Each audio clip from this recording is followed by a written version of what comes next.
שבת שלום לכם מאצטדיון המושבה בפתח תקווה, שאני אוהב לקרוא לו אצטדיון סטלמך, כי אני חושב שככה יצא לקרוא לו, אבל זה לא תלוי בי. מחזור 30 בפלייאוף התחתון, כאשר מכבי פתח תקווה מארחת את מכבי נתניה.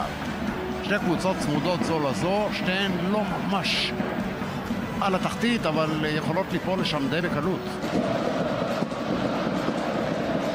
אז אולי מניע את הכדור הזה ימינה. זאת כבר מצליחה להשתלט עליו, לא להרבה זמן. הנה עם הכדור פנימה. הנה הזדמנות עכשיו. הנה עוד הזדמנות, והצירה הטובה של נירון לביתה של סלמן. שטור מקבל את הכדור אבל שוגה. הנה הזדמנות עכשיו לזלטנוביץ'. הולך על ביתה לשער, וזה היה קרוב מאוד. ביתה ראשונה של מכבי נתניה לעבר השער של וולף. בעיטה שאפתנית מאוד, אבל בהחלט בעיטה טובה. אז אולי שם. שוב אינו. מוציא את הכדור טוב שמאלה. וכדור טוב ושער! 1-0 לנתניה אחרי 15 דקות של משחק. אבו חנה עם הרמה יוצאת מן הכלל, רמה חדה. דנוביץ' דוחף את השפיץ של הרגל ומכניס את הכדור לשער. יופי של התקפה של מכבי נתניה. מכבי נתניה עדיפה מדקות הפתיחה על מכבי פתח תקווה. כן, זה יהיה לוי ברגל שמאל, כדור יפה, כדור טוב, והצירה הטובה של עומר נירון. וכבר אצל ג'אבר. ג'אבר מעלה את זה, כדור לא רע, סלמן רודף אחר. כדור מצוין, סלמן היה צריך לנסות לתקוף אותו. הנה איתן אזולאי, גבוה מדי ולא בכיוון. ג'אבר כעת. הולכים על כדור ארוך, אולי נתנוביץ' יצליח איכשהו לגנוב את זה. יציאה מסוכנת מאוד, ואם הכדור הזה ייכנס הוא לא נכנס. כדור בעמוד כאשר וולף מחוץ לשער. איזו הרפתקה יצא השוער וולף, רק הוא מבין.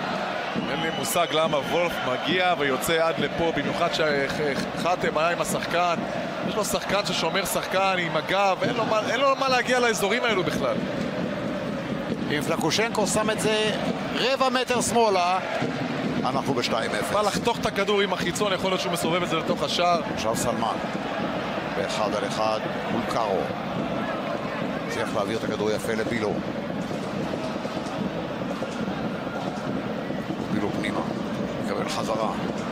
בילו בשמאל, יודע לעשות את המעברים האלה מימין לשמאל לבילו.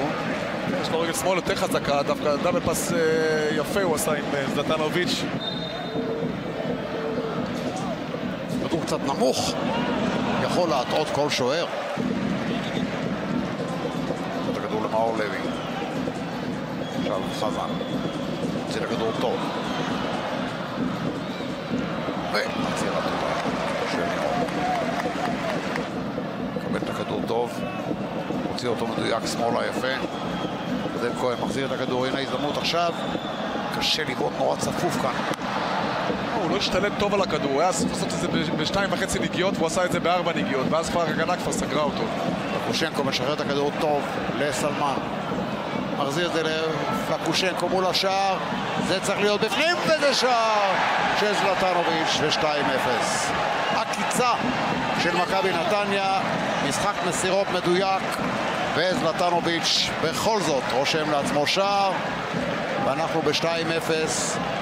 ומזה פתח תקווה בכושר של היום נראה לי שתתקשה מאוד לצאת. עושה עבודה טובה אבל זלטנוביץ' היום, הרבה מאוד תנועות לעומק, היה מאוד מסוכן, הטריד את ההגנה של מכבי פתח תקווה במחצית הראשונה. עוד הזדמנות, הכדור החוצה.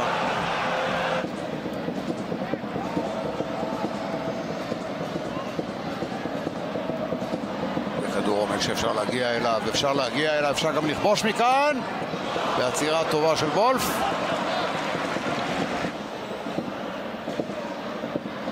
שוב נתניה עם 3 שחקנים בהתקפה. זה כמעט שער עצמי עוד במקרה הזה. שרן קוז'וך מורחק, לא צלחה דרכו, והשריקה תבוא עכשיו לסיום המשחק. זהו, זה 2-0 למכבי נתניה. חטא עם העצמי, זלטנוביץ' עם השני.